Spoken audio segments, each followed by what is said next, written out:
everyone, welcome to the second episode of Future with Clinic. So as a main topic of discussion is student dependent visa, especially Australia एकदम धेरै refuse भइरहेको छ. So हाम्रो register migration एजेन्टलाई म त्यो क्वेसन्सहरू सोध्छु के हो त मेन रिजनहरू भिजा रिफ्युज भएको. So welcome to the podcast sir. Thank you very much, ma'am. Yeah so अहिले चाहिँ हामी एकदम धेरै स्टुडेन्ट डिपेन्डेन्ट भिजा रिफ्युजल आइरहेको छ. के हो सर मेन रिजनहरू? अब लिस्ट डाउन गर्दै भन्दा नम्बर वानमा त lack of evidence enough proof नै छैन भने चाहिँ के हो रिजन? ओके, एकदमै राम्रो क्वेसन सोध्नुभयो म्याम. र अहिले धेरै रिफ्युजल पनि हामीले मार्केटमा देखिरहेको छौँ. र यसको पछाडि चाहिँ सबैभन्दा मेन रिजन भनेको चाहिँ भिजा अफिसरले कसरी यो केसलाई हेर्छ भन्ने कुरा नबुझ्नु नै हो जस्तो लाग्छ मेरो आफ्नो एनालिसिसमा. त्यही भनेको चाहिँ ग्रान्टको क्राइटेरिया के हो? जस्तै अब तपाईँले भन्नुभयो फर्स्ट रिजन भनेको चाहिँ विथ रिलेसनसिप एभिडेन्सेस भनेको बिहे भएको फोटो र भिडियो तपाईँले 200वटा 500वटा फोटो अथवा त्यो अनुसारको भिडियो एट्याच गरेर रिलेसनसिप एभिडेन्स इनफ भन्ने हुँदैन है. क्वान्टिटीले मात्र होइन, हामीलाई क्वालिटी चाहिन्छ. प्रुफ भनेको एउटा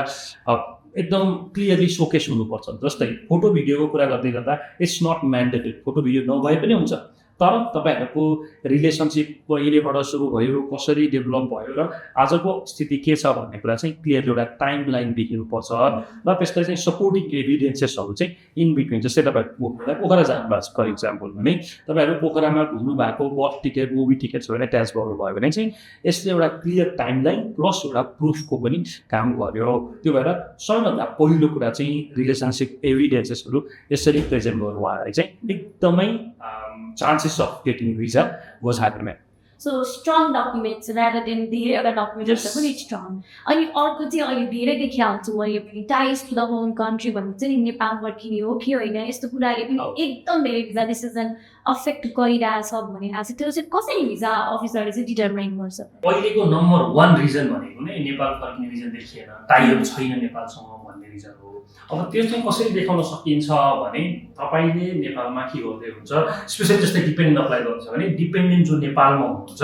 उहाँहरू चाहिँ नेपालमा के छ त फर्किनु पर्ने रिजन भनेको पेरेन्ट्सहरू हुनुहुन्छ एउटा, त्यो भनेको तपाईँको पर्सनल रिलेसनसिप हो. त्यसपछि फाइनेन्सियल एस्पेक्टहरू हुनसक्छ, जस्तै घर जग्गाहरू हुनसक्छ, त्यस्तै बिजनेसहरू हुनसक्छ, त्यस्तै सोसल टाइअप्सहरू हुनसक्छ. सोसल टाइप्स भनेको साथीभाइहरू, भोलिन्टियरहरू, क्लबहरू केही एसोसिएट छ भने त्यहाँबाट रेफरेन्स लेटर हुनसक्छ. अथवा फ्युचरमा फर्केर गर्ने प्लानहरू के छ, कमिटमेन्टहरू के छ,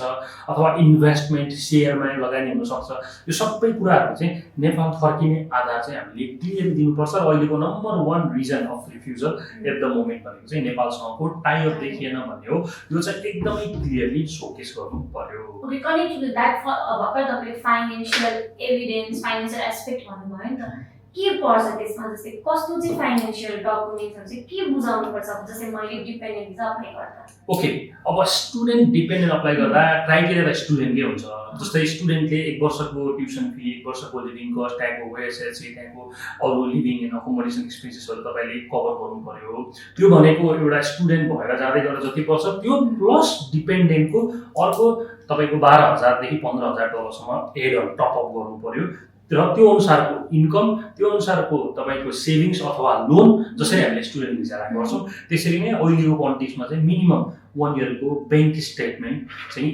म्यान्डेटरी हाल्नु पर्यो. छैन भने यु निड टु वेट. र जब पुग्छ सबै फाइनेन्सियल डकुमेन्टेसनहरू यो इनफ हुन्छ अनि बल्ल अप्लाई गर्ने.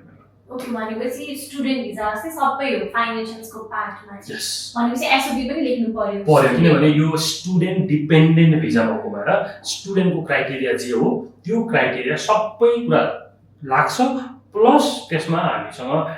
रिलेसनसिपको कुराहरू पनि त्यसमा अझ जोडिन्छ. प्लस फाइनेन्सियल पनि अझ बढ्न जान्छ. ओके, सो कतिजनालाई थाहा छैन होला एसओपी भनेको के हो, स्टेटमेन्ट अफ पर्पस. त्यो पनि डिपेन्डेन्ट भिजा अप्लाई गर्दा चाहिँ लेख्नुपर्छ.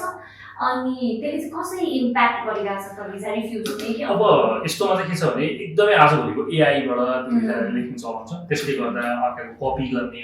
भएको भएर धेरैजनाको रिफ्युजल आइरहेको हुन्छ. अब यसमा चाहिँ के हुन्छ भने तपाईँहरूको सर्कमस्टान्सेस अनुसार लेख्नु पर्यो.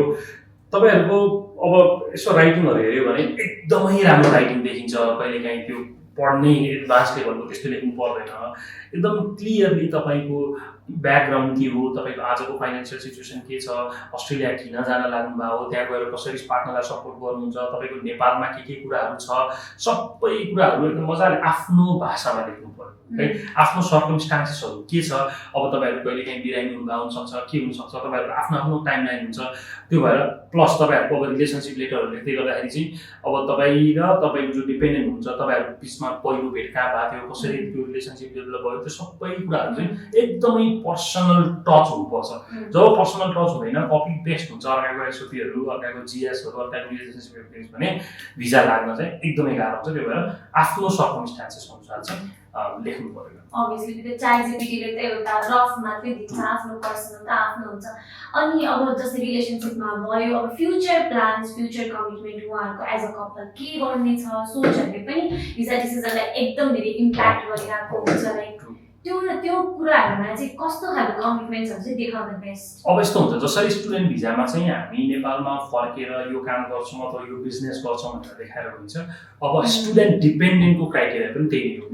अब तपाईँ डिपेन्डेन्टलाई जानुहुन्छ सपोर्ट गर्नुहुन्छ डिपेन्डेन्टसँग बस्नुहुन्छ र नेपाल के को लागि फर्किनुहुन्छ त र नेपाल आएर के गर्नुहुन्छ तपाईँको स्किल्स के डेभलप हुन्छ नेपालको सर्कमस्टान्सेस के छ क्लियरली राख्नुपर्छ जस्तै तपाईँको पेरेन्ट्सको बिजनेस हुनसक्छ त्यो छ भने म आएर पेरेन्ट्सको बिजनेस टेक ओभर गर्छु अथवा तपाईँको आफ्नो बिजनेस रन गरिरहनु भएको छ भने पेरेन्ट्सलाई मन्जुरीनामा दिने र बिजनेसलाई म ओभरसी गर्छु त्यही भएर पछि फर्केर म नेपाल आएर हेर्छु भन्ने खालको तपाईँको नेपालसँगको पछि त्यहाँ गइसकेपछि 2-4 वर्ष बिताइसके पछाडि चाहिँ के छ त पछिको ब्याकअप प्लान भन्ने चाहिँ क्लियरली हामीले देखाउनु पर्ने छ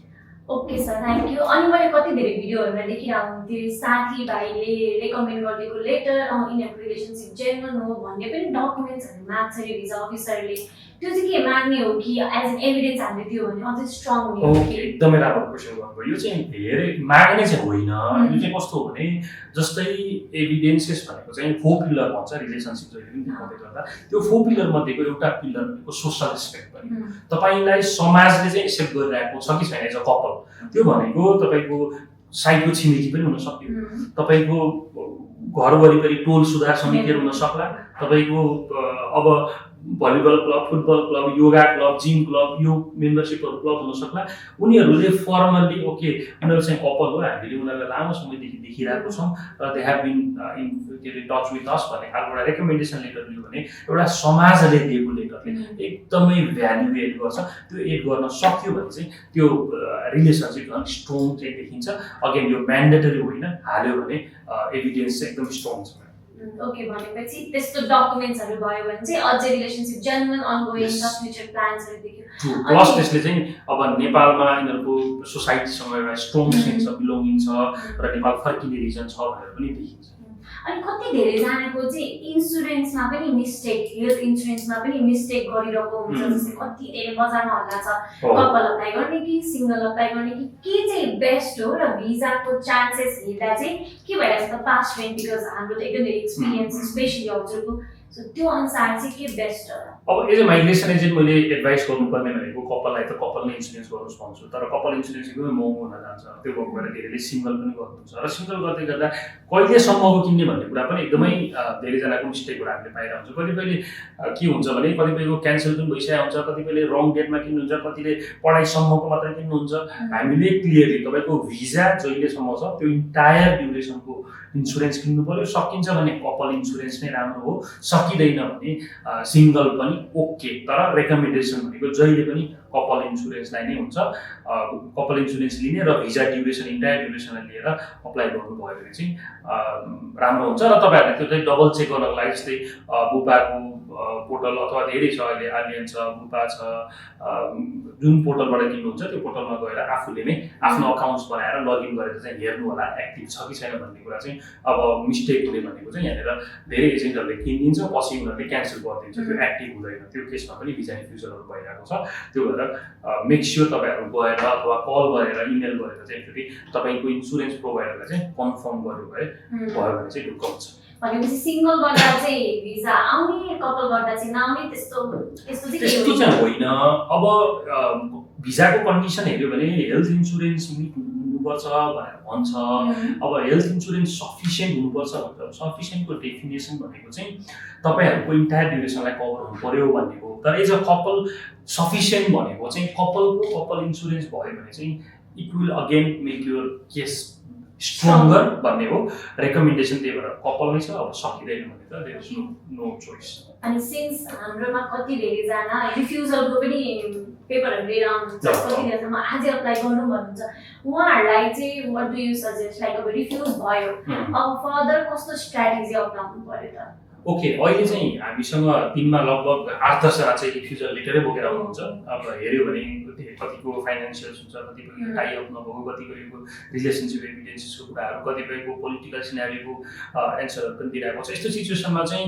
हामीले रिफ्युजल लेटर पढ्नु पऱ्यो पहिला रिफ्युजल लेटरमा चाहिँ के रिजन दिएको छ त्यो रिजनलाई हामीले त्यो एज अ विकनेस देखेर उनीहरूले रिफ्युज गरेको हुन्छ त्यसलाई चाहिँ एउटा स्ट्रेन्थ बनाउन सकिन्छ त्यसमा हामीले सर्कमस्टान्सेसहरूमा चाहिँ अब जस्तै मानव टाइअप देखिएको छैन भनेर भन्यो भने टाइअपहरू अरू के गरेर देखाउन सकिन्छ नयाँ डकुमेन्ट्स चाहिँ फेरि जेन पुरै कम्प्लिटली नयाँ बनाएर हाल्न मिल्दैन किनभने डिपार्टमेन्टसँग अलरेडी डकुमेन्ट्सहरू हुन्छ त्यही भएको डकुमेन्ट्सलाई हामीले स्ट्रङ बनाएर सर्कमस्टान्सेसमा केही चेन्ज ल्याउन सकिन्छ भने चाहिँ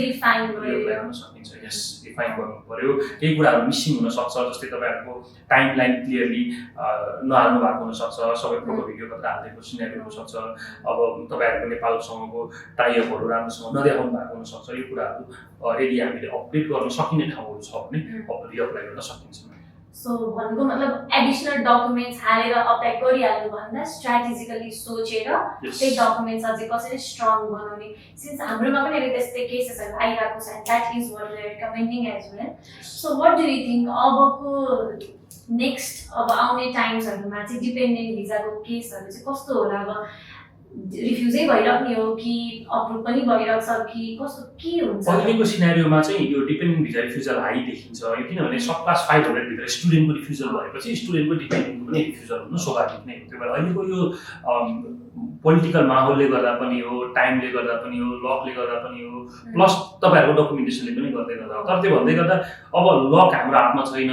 पोलिटिकल न्यारेटिभ हाम्रो हातमा छैन हाम्रो हातमा भएको भनेको एउटा स्ट्रङ डकुमेन्टेसन हो त्यो भएर हामीले भनेको राम्रो डकुमेन्टेसन गर्ने आइरहेको छ भिजा नआएको होइन तर टफ छ त्यो भएको भएर आफूले एकदमै पर्सनलाइज एसओपीहरू लेख्नु पऱ्यो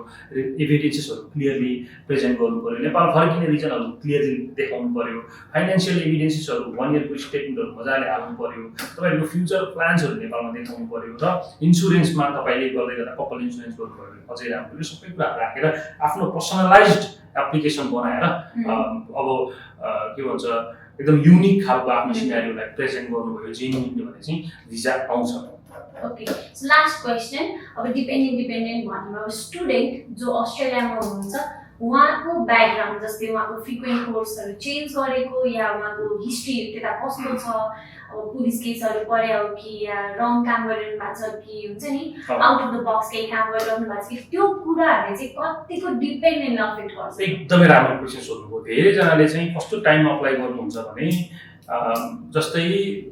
स्टुडेन्ट भिजा सकिएर टिआर अप्लाई गर्दै हुनुहुन्छ ब्रिजिङमा हुनुहुन्छ त्यो सिनारीमा पनि अप्लाई गर्नुहुन्छ त्यो सिनारीमा रिफ्युज हुन्छ अब भिजा नै धेरै बाँकी छैन त्यो सिनारीमा अप्लाई गर्नुहुन्छ त्यो सिनारीमा रिफ्युज हुन्छ अब उहाँहरूले कोर्सहरू एकदमै फ्रिक्वेन्टली चेन्ज गर्नु भएको छ कलेजै जानु भएको छैन अस्ट्रेलियामा उहाँहरूको आफ्नै प्रोफाइल उहाँहरू आफै स्टुडेन्ट जेन्युन हुन्न भने अब स्टुडेन्ट डिपेन्डेन्टको त झन् जेन्युन प्रोफाइल हुने कुरै भएन यो सबै कुराहरूले अझ त्योभन्दा ठुलो हिस्ट्री छ काम धेरै गर्नुभएको छ केही अब सिओहरू क्यान्सल छ भने त झन् त्यस्तै झनै सिग्निफिकेन्टली इम्प्याक्ट गर्छ त्यही भएर उताको सिनारियो के छ त्यो सिनारियोमा पनि हामीले डिस्कस गर्नुपर्ने हुन्छ र जो नेपालबाट जाँदै हुनुहुन्छ उहाँहरूलाई हाम्रो रिकमेन्डेसन भनेको अन्टिल एन्ड अनलेस तपाईँले डिपेन्डेन्ट भिजा ग्रान्ट हुँदासम्म धेरै काम नगर्ने धेरै कोर्सहरू चेन्ज गर्ने काम नगर्ने आफ्नो प्रोफाइल पनि राम्रो बनाएर बस्ने जब भिजा लाग्छ त्यसपछि तपाईँले अब फेरि जेमा लाग्छ त्यो गर्नु त पाइएन भिजा कन्डिसन त ब्रिच हुन्छ त्यसपछि चाहिँ एउटा रजिस्टर माइग्रेसन एजेन्टसँग बसेर तपाईँले फ्युचरको लागि डिस्कस गरेर अनि अर्को निर्णय चाहिँ गर्न सक्नुहुन्छ okay thank you so much so sir पनि हुनुहुन्छ रजिस्टर माइग्रेसन एजेन्ट अहिले चाहिँ हालमा नेपालमै हुनुहुन्छ सो स्पेसली तपाईँहरू काठमाडौँतिर हुनुहुन्छ आउट अफ भ्याली हुनुहुन्छ माइग्रेसन कन्सल्टेसन चाहिएको छ जेन्युन सरसँग कसरी मेरो भिजाको चार्जेस चाहिन्छ के डकुमेन्ट्स बनाउने भन्ने चिन्ता छ भने त obviously sir will definitely help you so yeah sir that was it It was a lovely time talking to you. Thank you. र तपाईँहरूलाई पनि कुनै पनि अस्ट्रेलियाको केही पनि क्वेसन्सहरू छ भने तल कमेन्ट गर्नु होला Yes. अनि हामी अर्को एपिसोडमा चाहिँ will try to cover that as well. Yes, moving further of dependent visa or student visa, visitor visa related documents के चाहिन्छ सबै कुराहरू हामी कभर गर्छौँ। त्यसको लागि like, comment, share, subscribe to our channel. See you in the next episode. Bye bye.